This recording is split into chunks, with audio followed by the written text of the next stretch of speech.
Back to pass for the Swedes is Ty Owens, and he fires and it's picked off. Picked off. Josh Sears going to run it back for the touchdown. Thresher.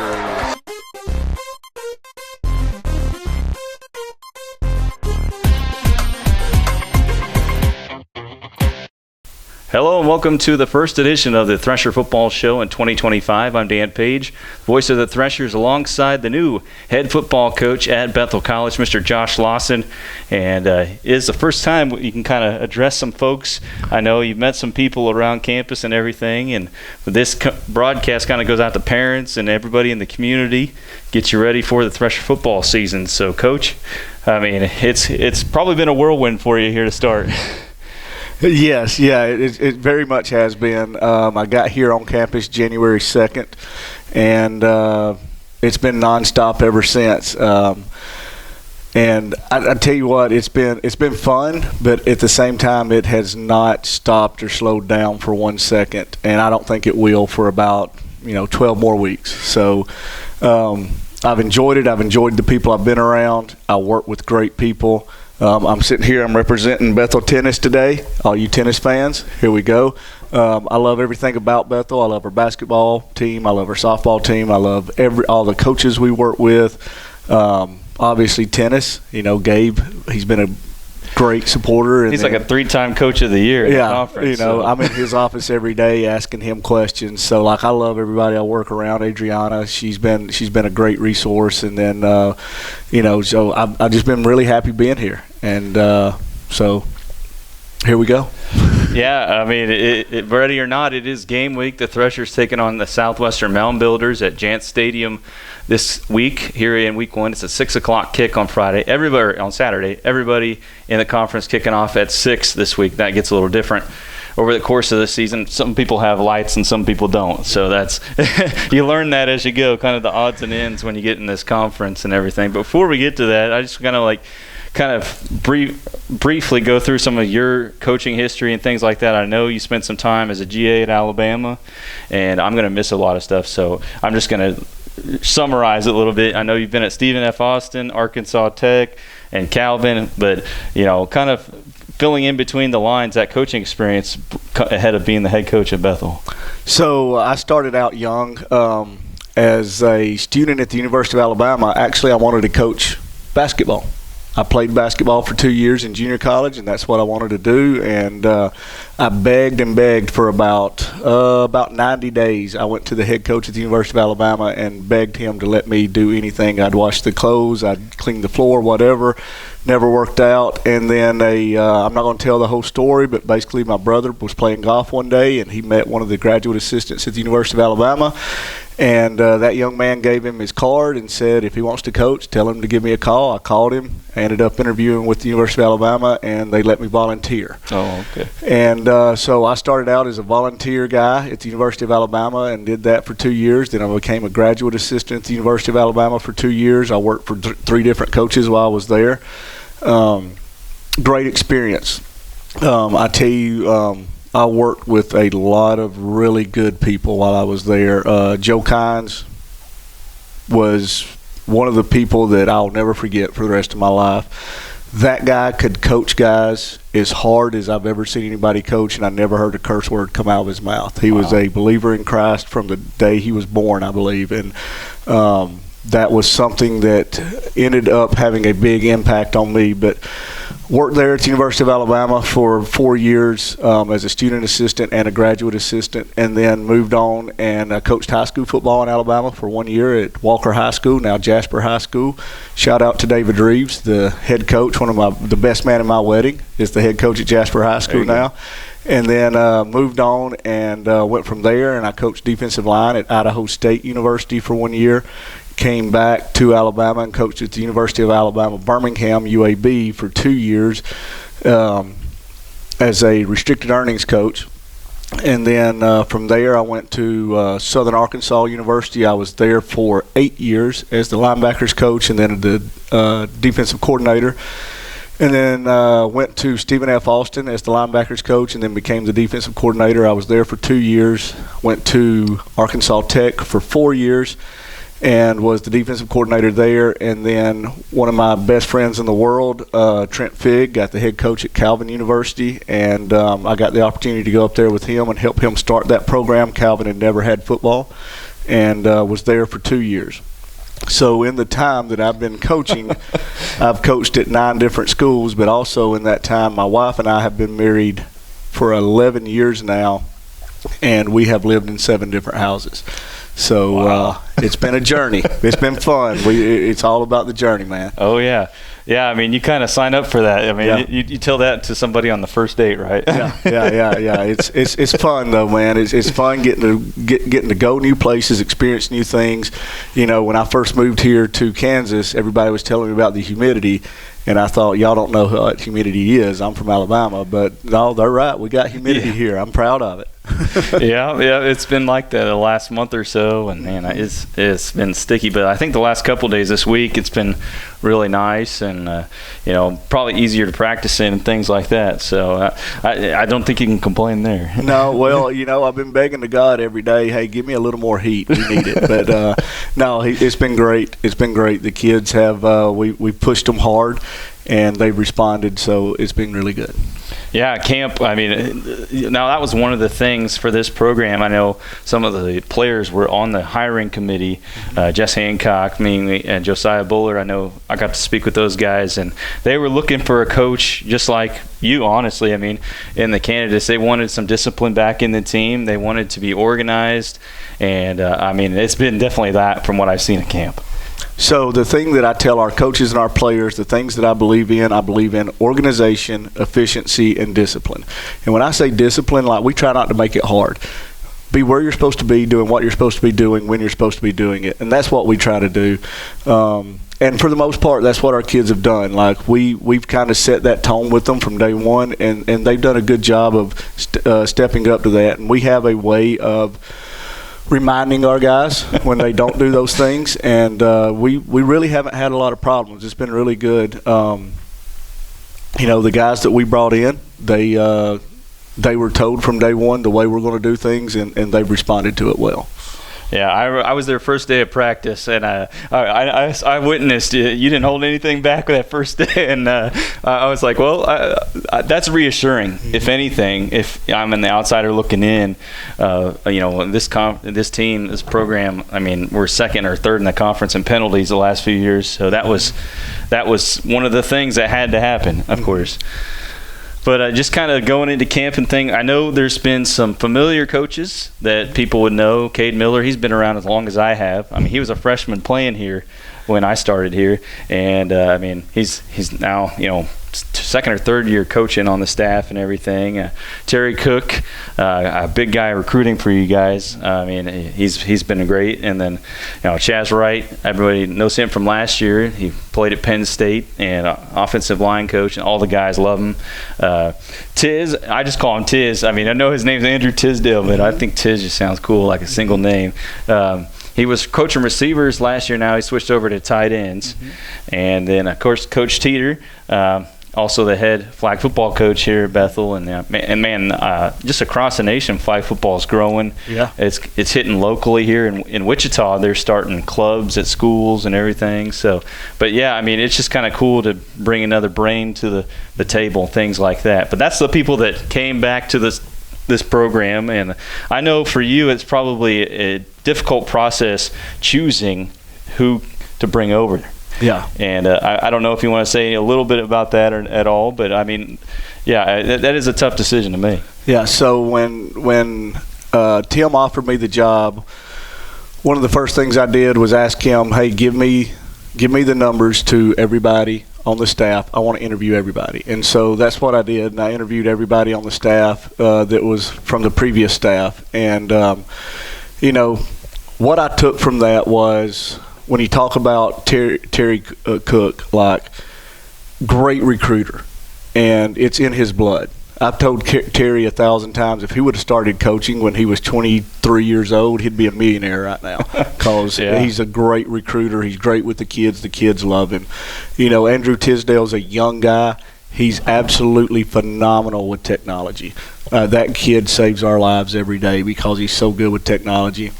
And then you got Chaz Wright. Like, most people who meet Chaz for the first time, he seems really quiet, but that guy coaches them.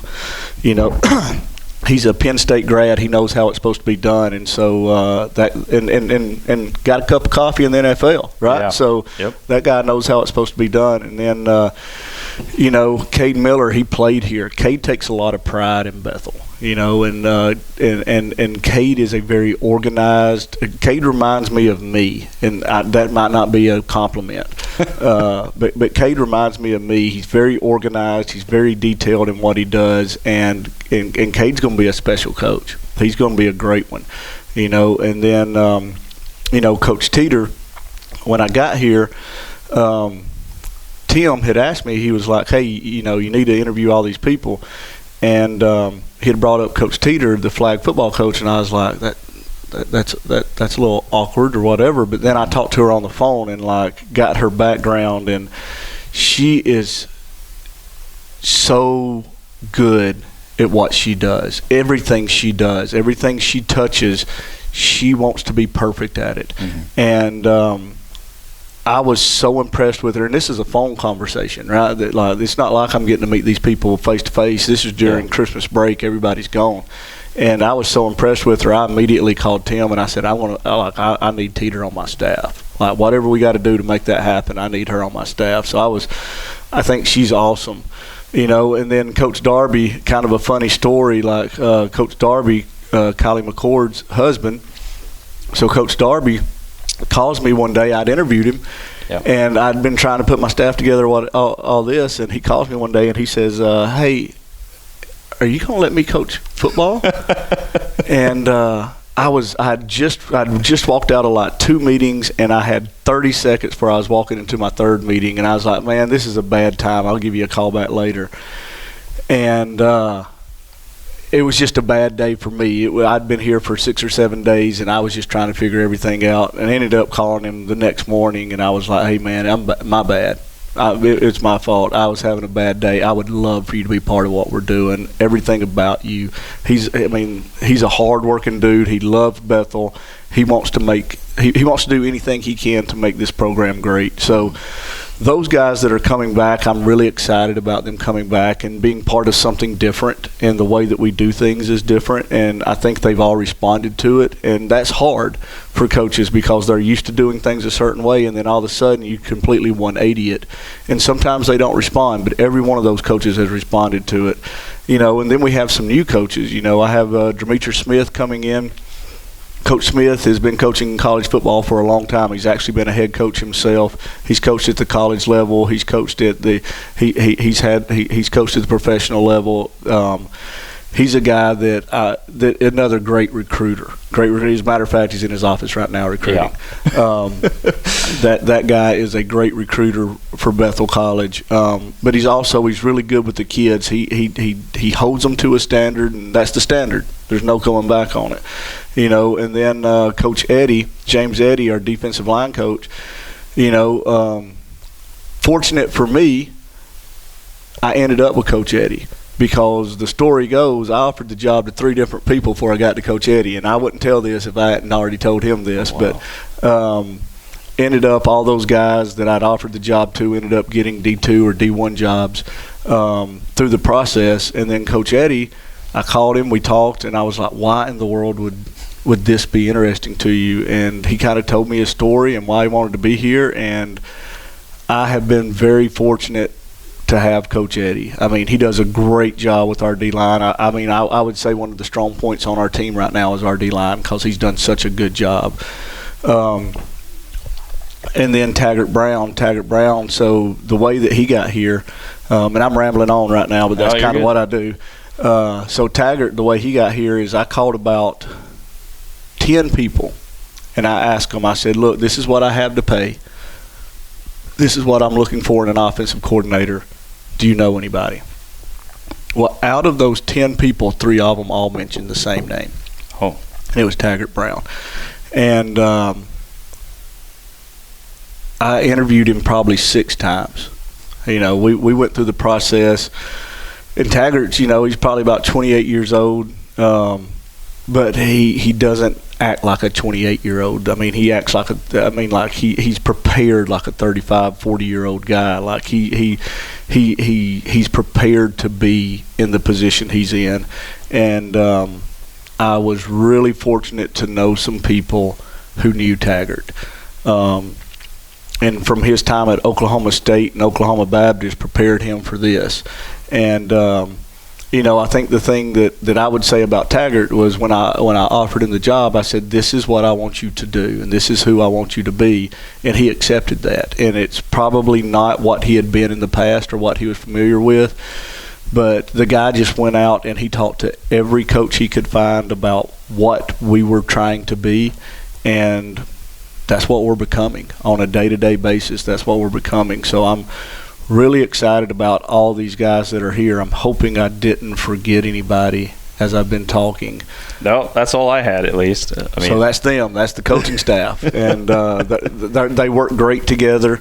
I would say the big thing about them is that I can't tell you how many times they've said, well, this is how we've done it in the past, and I've said that's not how we're doing it anymore, and they've been okay with that. Or I've been able to say, hey, what do we need to do? And they have answers for me. And so I've been very fortunate with the staff that I have. Yeah, it's always interesting how that comes together. I mean, a lot of coaching staffs across the country, college level, change every year. I mean, you got guys that are moving up, and they're trying to get to their ultimate goal. Like you had when you were younger, you wanted to be a head coach, and they want to be that way at a certain level as well. So everybody has that goal for themselves. Mm-hmm. So, but Bethel is a good place, and we've had a lot of success here in recent years. I mean, I started in 2019, and they were coming off a 3-7 season, and I was told to set my expectations very, very low. Yeah. I mean, as low as the floor. Yeah. And I've been shocked about just the turnaround and then the football program as well. And I'm really excited. I got to tell you, I'm really excited about this direction that you're going in with the staff and with the players and everything and everybody that bought in. And it was really cool just kind of having conversations during the hiring process, listening back to the people. So we definitely got our guy, folks, and we're excited for it. But this season, 2025, it's going to be a little bit different. We kind of change divisions, sort of. We keep the same name. It just crossover a little bit, and who knows if that's the better idea. I'm not going to give my opinion on that. It might be a little weighted one way or another, but the Threshers the first half of the season is going to be a true test for this very young team. I mean, you got a lot of freshman guys, and you got just about everybody else is a senior, junior, and a little bit of in between. And so it's kind of interesting to see how that's all going to come together. You guys you were picked second or third in the division, coming in behind Evangel and kind of tied with Tabor and things like that after escaping what was probably the division of death, I like to call, with Southwestern, Evangel, Friends, McPherson, and us. I mean, 5 out of the 6 teams had winning records just about every year when the other division had mostly losing records. So it was something else. But as I said last year at the Threshers, preseason rankings mean absolutely squat. I mean, we saw it last year with basketball just kind of completely change and everything. So, it's a brand new season, and bring it on. And it'll be a tough one for the Threshers with Southwestern first. I mentioned the divisions. Tabor, Avila, and Ottawa are now in Bethel's division, and they kept Bethany and Evangel. So do the math on the remainder of those, and that's how we're at right now. And it could be an interesting year, very competitive KCAC ever since we went to this model with 12 teams. Kind of going into this year, with some returning faces. I know Josh Sears is a preseason all-conference player, but we've got two other guys on this team that have been that in the past. I mean, last year Noah Miller was a first-team all-conference linebacker and in this league and everything. And then 2 years ago, Trayvon Madison was a first-team all-conference receiver. So there's some good pieces here coming in from what's returning. Yeah. The thing that I think I shock everybody with when they talk to me about football and they talk to me about how excited they are about Noah coming back is when I tell them he's a running back now. Yep. But I'm excited about Noah being a running back, and Noah came to me in the spring and kind of asked me about it and about possibly coming back because he did have a COVID year to come back. And he asked me about would I be open to him playing running back. And I said, son, if you'll come back, yeah, 100%. Like, when you have a player who has had the success that he's had, and here's the way I would say it about Noah. Like right now today, if I went to Noah and said, hey, you got to play linebacker, he would. He would do whatever he has to do for Bethel. But what he's asked to do and what I think is important is he's met that challenge at linebacker, and he wants to take on another challenge. And we need him there. We need him at running back. So we're pretty excited about Noah. Trayvon's had a lot of success, and Trayvon's a great athlete. And if Trayvon stays healthy, Trayvon can do some special things. And then obviously Josh Sears is a great player. His brother DJ was a great player here, and Josh has a bright future ahead of him this year. And those are the three names that everybody knows. But we got some people on this team that have a chance to be special. One of the guys that have really stood out to me so far has been Jarek Woodley. We moved him from defensive line to linebacker, and that kid has taken it on, and he has done a great job for us. I think the kid has a chance to be special this year. And there's a lot of other guys like that, like Torrey Curry. Torrey Curry is a name that you're going to hear a lot this year at running back. Josiah Buller. That guy just does everything right. That's what I love about him. Y'all probably heard me say this before, but I call him the ultimate Mennonite. He does everything right. The kid stays busy all the time. He's a great student, a great football player. He just does everything the right way, and so I love that kid to death. But there's some names you don't know. We got a young man named Xavier Martin that's going to be playing receiver for us, who is from the local area, and he has a chance to do some really good things. He's just got to focus in and just learn what we do and how we do it, and I think he can do some special things. Kevin Hill is back, and Kevin has a chance to really make some plays for us. Avery Richardson, defensive back, like Avery. Isaiah Rivera, that kid's done some great things. And I'm just going to tell you right now, I'm not going to talk about our D linemen because I feel like our D line has a chance to be special, and I can't sit here and name them all one by one. And then Jess Hancock on the offensive line, I think, has done a great job with his leadership. That kid, he takes extra reps every day. Been really proud of him, but we are one of the youngest teams probably in the country in NAIA. I would dare you to find a team that's younger than us in all of NAIA, but that's not an excuse. I tell them every day the standard is the standard, and it's not going to change, and the expectation, it's not going to change, and we're here to do something special, not something average, and I can't sit here and tell you when that's going to happen. Might happen Saturday. It might happen whenever it happens. But we're a process-oriented team, and so what I tell my guys is, hey, we're not worried about the outcome. We're worried about everything we have to do to get the outcome we want to get. And so that means when you wake up in the morning, how you eat in the morning, how you train in the morning, how you go to class, how you get ready for practice, how you practice, what you do after practice, how you eat. Everything you do matters because it's a process-oriented team. And so whatever the scoreboard says at the end of the day is what the scoreboard is supposed to say. And so I tell my guys every day, line up, do your job the way you're supposed to be doing your job, and then when that play is over, hit the reset button and do it again. And if you'll do that, the scoreboard is going to say what the scoreboard's supposed to say.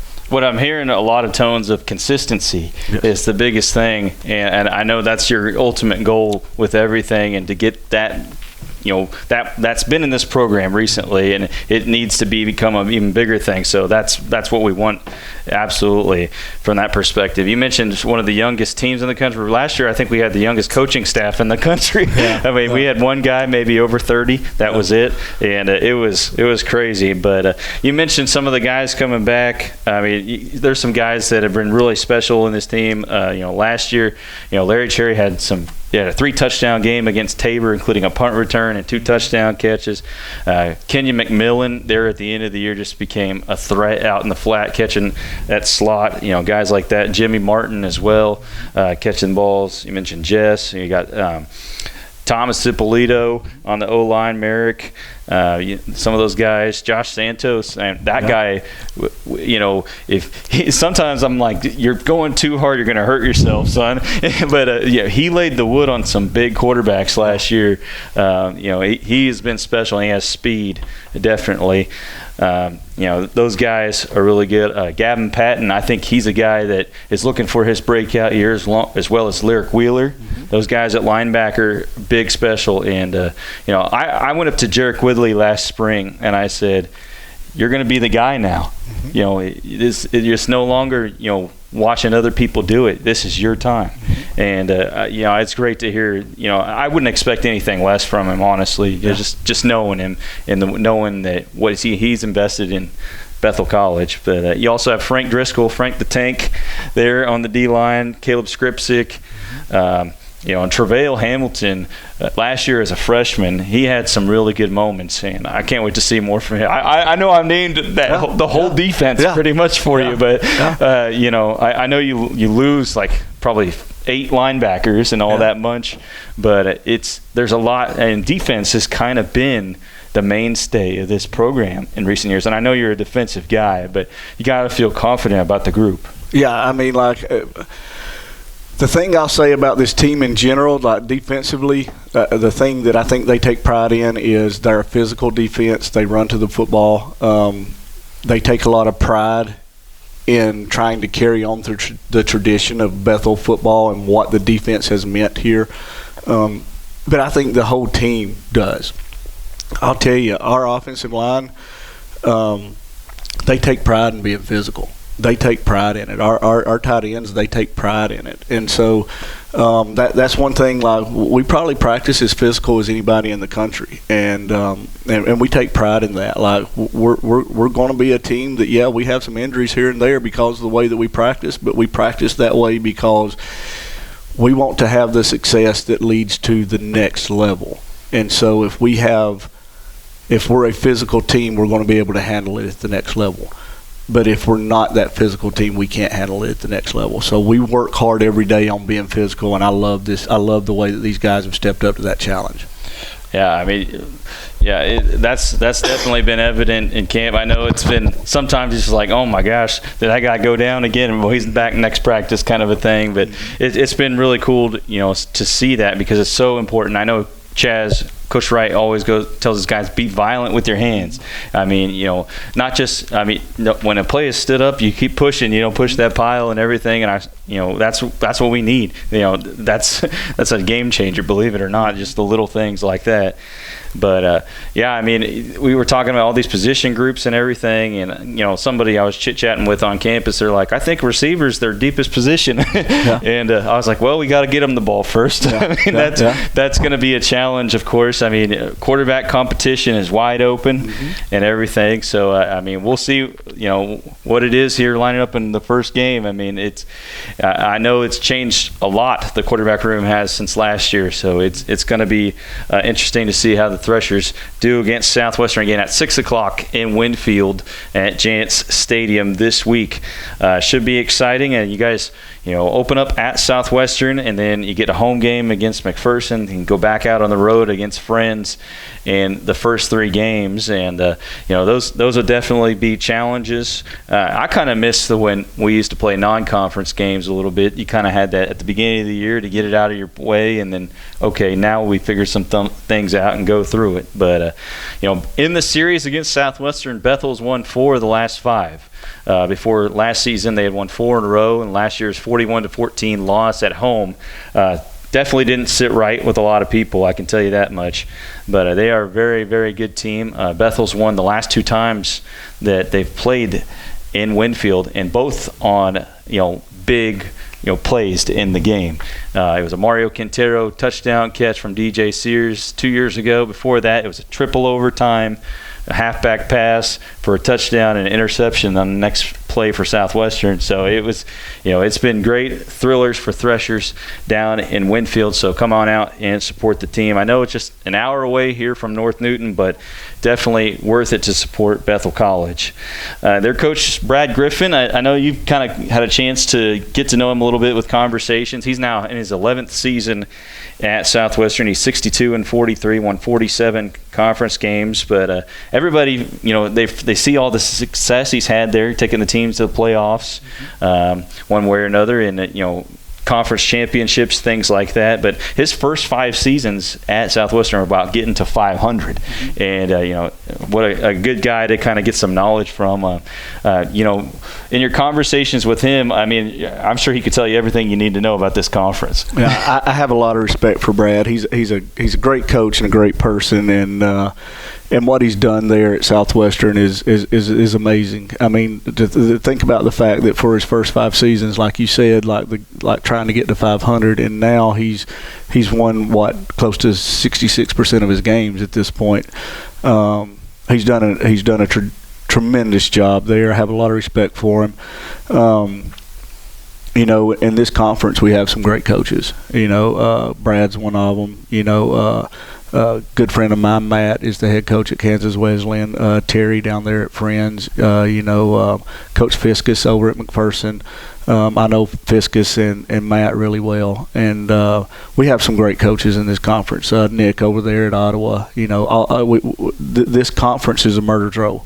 And I don't. Everybody keeps talking to me about well, your first 4 games, or if you can survive the first 4 games. I'm like, guys, if we can survive the first 11 games, everybody in this conference is good.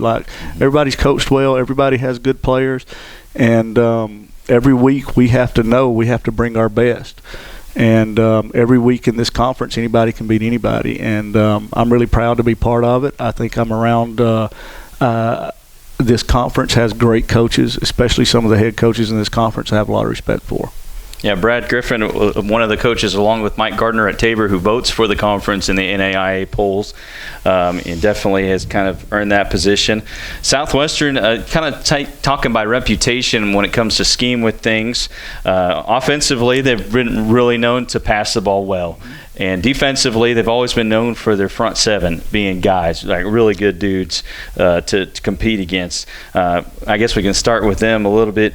Bethel offense versus their defense. Last year they forced 40 turnovers, including 4 here at Bethel, 3 interceptions and a fumble recovery, and they actually forced another fumble that they didn't get. So that's going to be the big thing this week for you. I know you've been harping on that as well, along with all these things. But they're definitely talented. They have on defense Isaiah Yehuda, who had 12 tackles and interception last year against Bethel. Britt Whitshin, 7 tackles and interception. I mean, they definitely have some really good pieces defensively.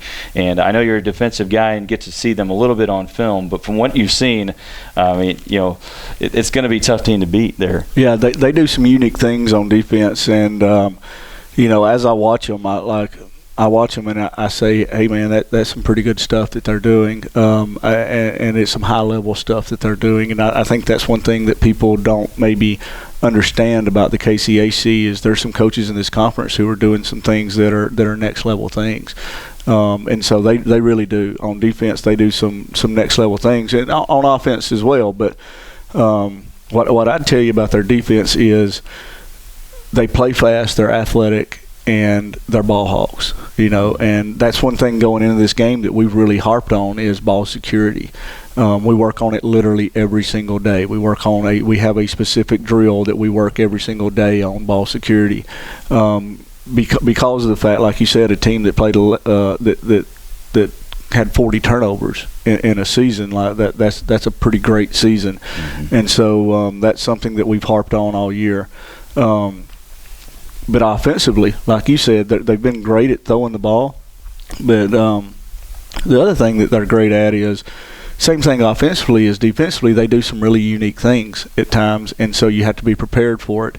And I think our defensive staff has done a great job of preparing for that and being ready for it. I don't think there's anything that they're going to do that's going to surprise us. It's, do we see it in time and get adjusted to it? But yeah, I think it's going to be a tremendous game for us to see who and what we are. Yeah, I mean, game one every year, I mean, you don't know until you line up and play somebody else to get that accurate pulse on their team. And in Southwestern, they had 6 preseason all-conference selections. We were talking a little bit about offense. Their passing game's always there. They'll throw 40, 50 times a game. They graduated their top quarterback who threw for 42 touchdowns last year, but as an offense they threw 48 and only 7 interceptions in that time. They threw for 3,500 yards. They led the conference in scoring. That was really kind of eye-opening, and they have a lot of really good players, especially in the skill positions at receiver. Bryce Chambers, Matthew Holthusen, always a threat. They had 2 touchdowns each against Bethel last year. They're tall guys against DBs. That pays off really well. And then they have a guy like Christian Stewart for them, who's a little bit of a hybrid. They'll play him and catching the ball and running the ball a little bit. So, they've got some surprises there offensively.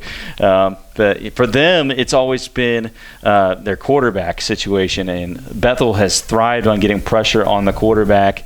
First game of the year, I know this may not be a guy that has a lot of time, but I'm sure he's got all the reps he needs. They have 5 or 6 quarterbacks, and they're always good. Whoever they have in their quarterback room is just capable of throwing 2,000 yards a year. So it's going to be a big challenge. Oh yeah, it's their offense is coached well. They're coached well. They have a plan, and they do a good job of. And I've looked at seasons going back, not just last year, but previous seasons before that. And when you look at them, I would say the thing that they do a great job of is they understand leverage of defenses and they take advantage of it. And they put their quarterbacks in a place to succeed, and their receivers do a great job of yards after catch. And so. That's something that we have to do a great job of, having great eye discipline within our football team, and especially on our defense. We have to have great eye discipline and have our eyes where they're supposed to be, doing what they're supposed to be doing, and trying to make that quarterback make decisions that he doesn't want to make. Yeah, and when they've been dangerous offensively, a few years ago they had a running back, and his name was Keyshawn Jones. He was number 0. They haven't had a running back like him since. But, when they have a guy that can step up and has all that talent and balance things out, it just really makes it really difficult to defend for teams. So we'll see how the Threshers can fare against them. And, a lot of new faces thrown out there, and you don't know until you play the game. Last year for Bethel, Torrey Curry had the lone rushing touchdown against the Mound Builders. It was in the first quarter. It was tied 7-7. Bethel went right down the field, ate up some time and everything. And I know that's going to be a big deal for your offense this season, because Southwestern, they can score fast. The bottom line, they'll go deep. They're not afraid to throw the flag, the deep ball fade, everything.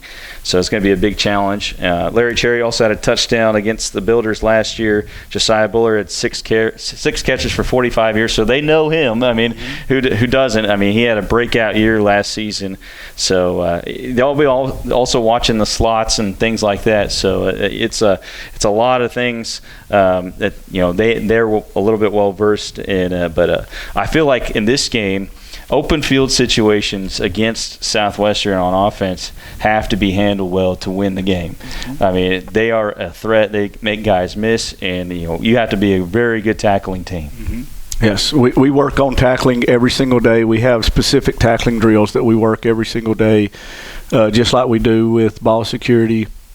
And I feel like our guys are getting really good at correct angles.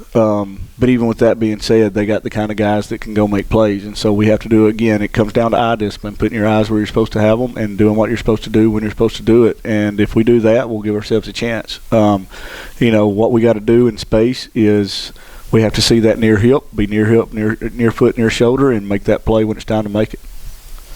I think we've talked to blue in the face about this game here with Bethel and Southwestern this week, Coach. And I always leave it to you as a coach or whoever's in that position to mention some of the new guys that could break out in those things. And I always respect that ability because I want to see them step up and earn a name for themselves. So I can't wait to see which of your young guys really takes a great step forward this week in the first game against Southwestern. Again, it's at 6 o'clock in Winfield. You can watch it on the KCAC network, and it should be a good one this week. All games at 6 o'clock. I'll tell you, here's the weekend schedule. Friends is at home, opening the season against Bethany. The Falcons, who went 15 games into the postseason last year, returned Cavante Baker and a whole bunch of I looked at their roster. There's a lot of freshmen, a lot of seniors. I mean, a lot of, that's how they are and things like that. But Kansas Wesleyan's open up against Ottawa. That has been an interesting game in years past. I mean, the last couple of years, Ottawa, interesting enough, has had the upper hand, and that decided a division quite a bit a couple years ago. McPherson, very good team. They're taking on Abilene at home. Sterling is taking on Tabor, and that was kind of the surprise game last year that Sterling really played well against Tabor late in the year. Reggie Langford, who used to be an assistant in this program, has got the Sterling Warriors going, and then now their former DB coach, who played here when was the All-American, Brendan Sanders, is now their defensive coordinator at Sterling College. So there's a lot of former Threshers all over the place. Grant Godsey, he's an assistant at Kansas Wesleyan now. But, St. Mary is open up against Evangel in Leavenworth. Should be a good one. Evangel, probably the most disciplined team, organized team I think I've ever seen in my life. Watching them in pregame last year, you could have sworn you were somewhere else, in D1 perhaps. But always a good team, good coach. Coach Hepler there is very successful, and he always has his team playing at a high level. So it'll be interesting to see who comes out with the wins in the first week. This week with all games at 6 o'clock. I don't know if people like that or not, but it's just a nice, when it gets too hot, to play that late game at 6. Things like that. It gets a little interesting, when you go to Ottawa and Abilene, when you got to play at 1 o'clock because they don't have lights and things like that this time of year. So walk away with maybe a sunburn or two. But it's kind of the nature of things. But it should be exciting. Again, the first 4 games for Bethel are at 6 o'clock this year. Then it kind of varies starting September 27th when you guys go up to Leavenworth and take on St. Mary. That's the first 1 o'clock game that you guys play this year. So, some schools like the day games better. You have the rest of your night to do whatever, but that could be a bad thing in some scenarios a lot of times. And I'm sure you've seen it all over the place. But I just want to tell us a few more things before we step away for this week. But Bethel Fall Fest game this year is October 4th against Sterling, so come out for that. Always want to plug that because it's a big event for the college. Really excited about that coming up this year. And it's going to be an interesting year in the conference. Friends ranked number 12 in the country, and Southwestern number 14, and probably Evangel should be ranked in that group heading into this year, maybe McPherson as well. So it'll be a great season. I know we talked about it all going in. Now it's time to play the games, and it is the moment. We've had all this camp, and I know you're probably thinking you start a camp, we play a game in 2 or 3 weeks. It's hard to believe, but it's finally here. I just want to give you kind of the floor, Coach, to kind of give the final message. What you can address it to the fans, the families, maybe recruits and things like that. Going into this first game, and I know that. A lot is on everybody's minds, but it's the sun's going to come up the next day, no matter what. Yeah, I would say this is the thing that I've been impressed with at Bethel is the support that we have. I got here in January, and so I was here for basketball, men's and women's basketball, and going to the games, and all the support we have from our community and all the support we have from our students here. And then I'm a big softball fan. I love softball. Dave Middleton probably gets tired of me coming and asking him questions about softball. I love softball and all the support there and the success that we've had there.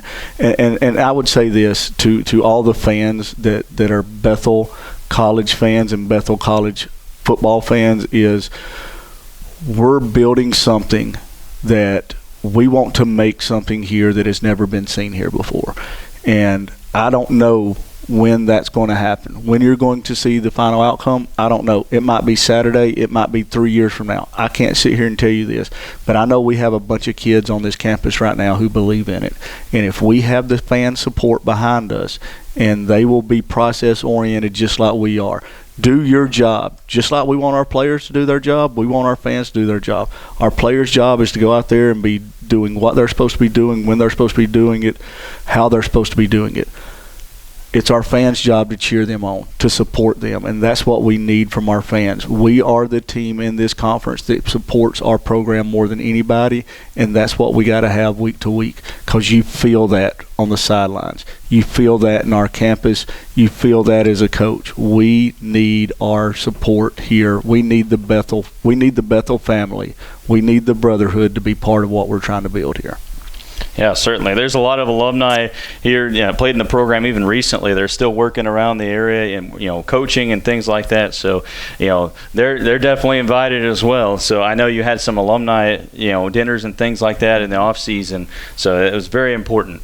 So that's going to do it for this week's show. Again, Bethel's taking on Southwestern at 6 o'clock on the road this week. And you can tune in on the KCAC network. It'll be the Southwestern broadcasters, because if you're not familiar, the KCAC has policy where the home team's broadcasting crew, they're in charge of the live stream, things like that. So when Bethel's back at home, you'll hear me on the mic. But I'll be on the sideline there for the Threshers shooting video and getting all the highlights, and hopefully there's tons of them, Coach. Yeah. So for Coach Josh Lawson this week, I'm Dan Page. As always, telling you to roll on.